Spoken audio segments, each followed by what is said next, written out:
Skedar Ruins, the final mission in Perfect Dark. We made it to the end. Now this mission is genuinely terrifying. It's, I think, the only mission where there's no music, and that really adds a lot to the atmosphere. You're sort of stuck on this planet, there's no one around to help you, there's no music, and there's these cloaked aliens, and like, they're all sort of roaring in the background. It's unironically scary even now. And I'll let you in on a little secret since you made it to the end of these videos, or at least to this point in these videos. I never beat this mission as a kid. Oh, by the way, right here, that actually scared me. Like, these aliens sneaking up on me, that actually scared me. Like, look at my mouse. Oh, man. But yeah, like what I was saying, when I was a kid, I never beat this. And I don't mean like it took me a while. I mean, I never beat it. I played the hell out of this game when I was a kid, and I could never beat this mission. I couldn't figure out where to go, and I didn't want to play it because it was so scary to me. I think I didn't beat it until like, it was like 7 years later. I was like 20 or something when I dug out the old N64, and I'm like, you know what? I'm going to beat this mission. And I beat it on like my first try because, of course, yeah, you know, it's scary, but it's not like, not unplayable like it is when you're a kid. I don't know if I was quite 20. I was probably a bit younger than that.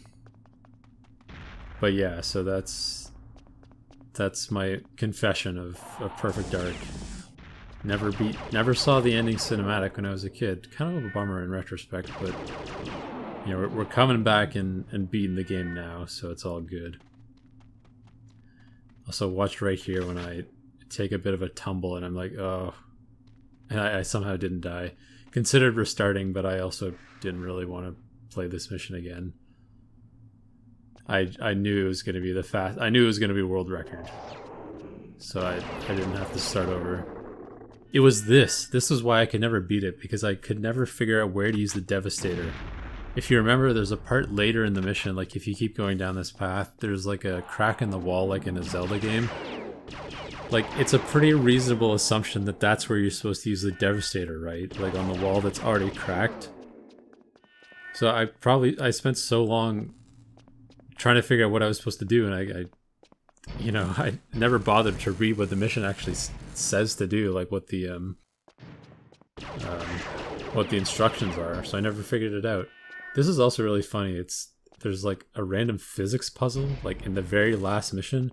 Puzzle's kind of a strong word, but you know, there's nothing like that in the rest of the game.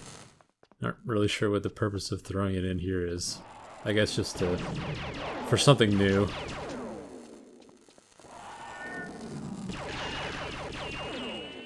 This part's also pretty creepy with the lights and the mini Skedar.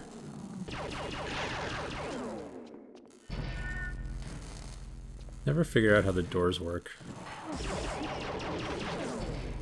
The power's more constant in this area. What? Like the lights are off and flickering and the doors don't work. How is it more constant? How? Answer me. Oh no! The Skedar army in suspended animation. Okay. Fair enough. We gotta fight the boss.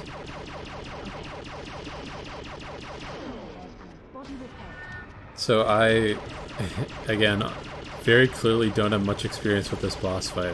I know you have to shoot the spikes, but like, what controls when they're shootable? I guess when his shield is down? Something like that. I sort of get the gist of it, but I don't fully understand it. Also, watch him punch me so hard here that the video breaks. Oh no, not this time. That time he whiffed. Like when I whiffed at the pistol whiff back in Chicago, I think it was. It's here. He punches me so hard the video breaks. Bam. Good thing I have a shield.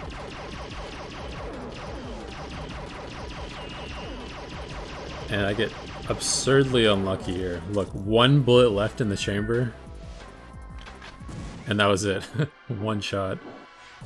Man, Perfect Dark done. What a great game. Thanks for tuning in, my friends.